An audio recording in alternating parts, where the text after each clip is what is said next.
So I was interested in what does bilingualism mean to you?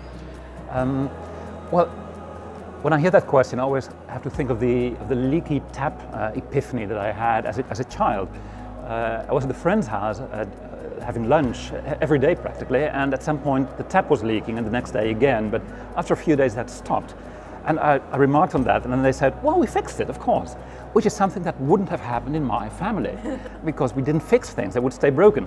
And then later on, I realized that when I learn a foreign language and I have access to a different place, to a different culture, a different society, there again I noticed that things are not only different, but that, I mean, that's obvious, but also sometimes better than where you come from. And you wouldn't find that out if you didn't speak the language of that place. So there is a certain parallel. How does it make you feel if you switch from one language to the other?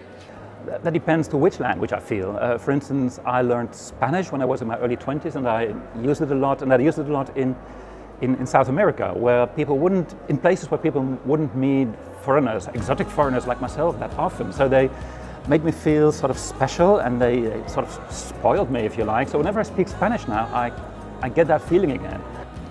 If you would want to motivate someone to learn an additional language, what would your argument be? Well, one argument was something that Michael Hofmann, a German translator and poet, said, namely, bilingualism is a blow against stupidity. I think that's a very good summary of what it means to have more than one language. Okay, thank you.